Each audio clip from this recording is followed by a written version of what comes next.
เดี๋ยวเราไปฟังคุณคุณเดี่ยวบ้างนะคะ คุณเดี่ยววันนี้เราคงได้ชิมเมลอนแล้วก็มะเขือเทศสดๆหวานๆจากฟาร์มเป็นไงคะประทับใจเลยใช่ไหมคะไม่เคย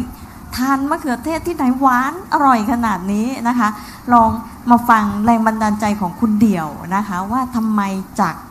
ประมงจากน้ำมาขึ้นบกได้นะคะเชิญค่ะครับสวัสดีครับ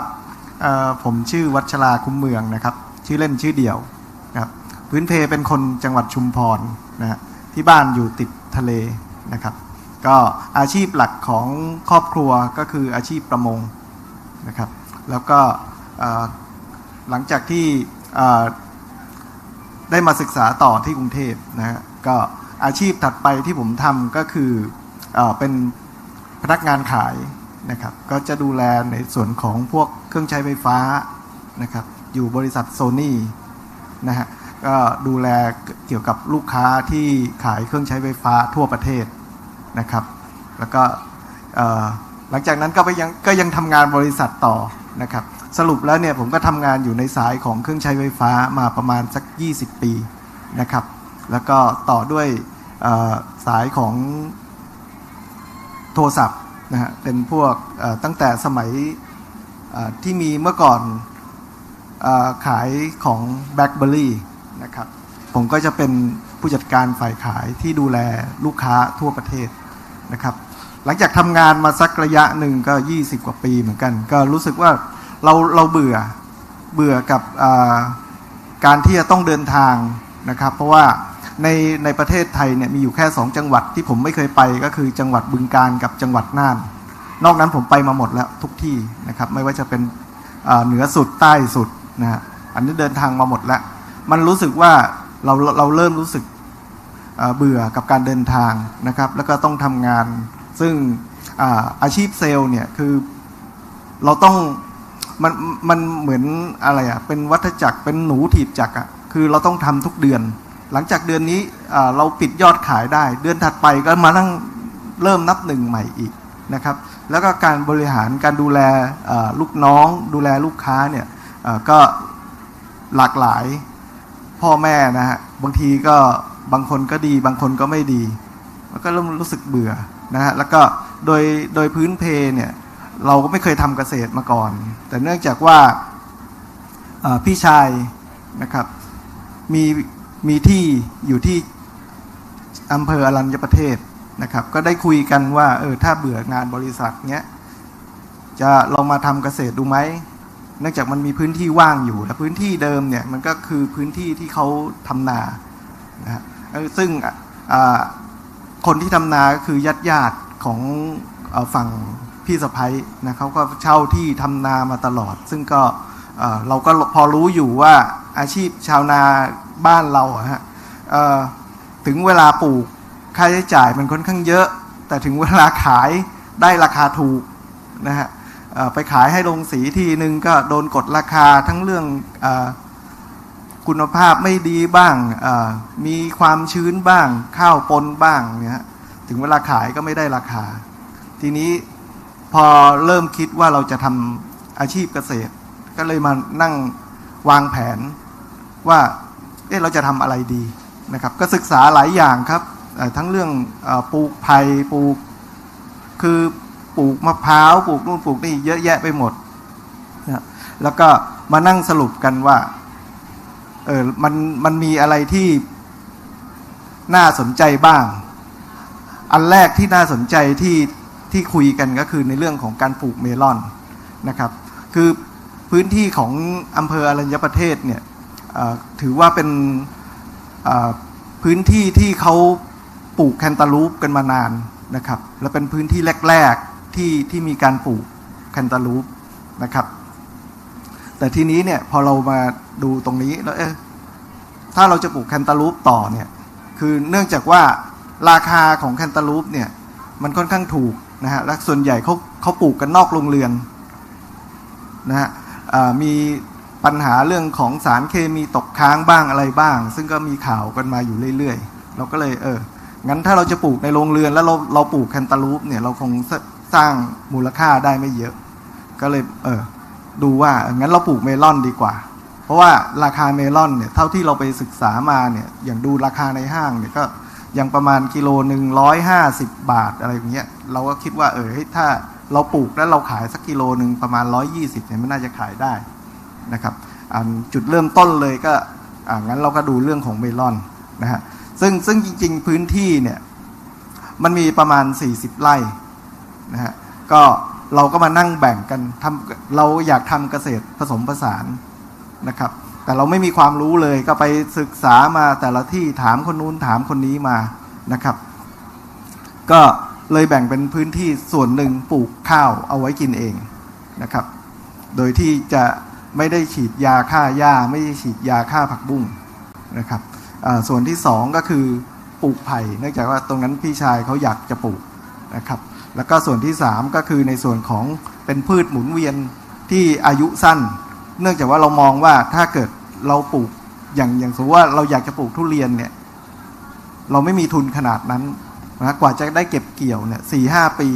แต่ถ้าเราปลูกเมลอนเนี่ยประมาณ2 เดือนกว่า3 เดือนเราก็ได้เก็บเกี่ยวแล้วเพราะฉะนั้นมันก็จะมีในส่วนของนะครับมันก็จะมีในส่วนของรายได้ที่เข้ามาค่อนข้างเยอะนะครับเราก็เลยตัดสินใจที่จะปลูกเมลอนในโรงเรือนนะครับแล้วหลังจากนั้นก็เมลอนเนี่ยก็มีลูกค้าสนใจเยอะนะครับมีถือว่าปลูกแล้วก็ยังไม่พอขายแต่เราเวลาไปเป็นของฝากเนี่ยก็ส่วนใหญ่ก็จะเป็นทางหน่วยงาน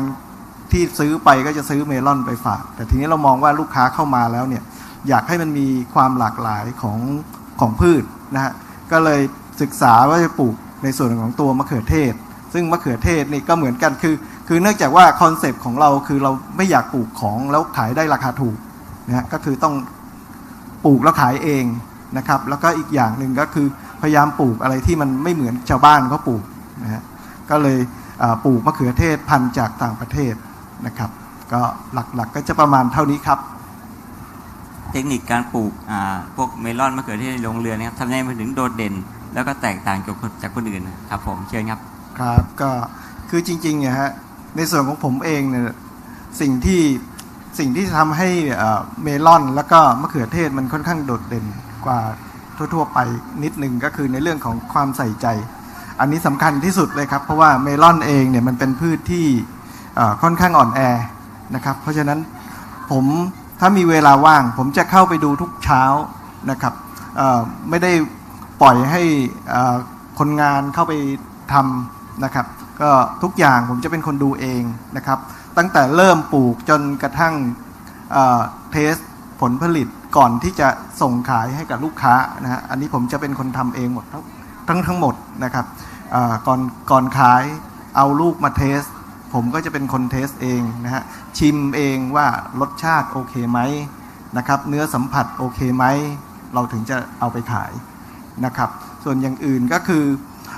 มันก็คงเป็นเรื่องของเทคโนโลยีบางอย่างที่บางทีมันมีปัญหานะครับปลูกพวกนี้ปัญหาค่อนข้างเยอะและปัญหาแต่ละรอบก็ไม่ค่อยเหมือนกันเพราะฉะนั้นปัญหาที่เราจะแก้เนี่ยก็อย่างสมมติว่าเรื่องโรครากเน่าโคนเน่าเนื่องจากผมปลูกในดินนะครับก็จะมีปัญหาบ้างถ้า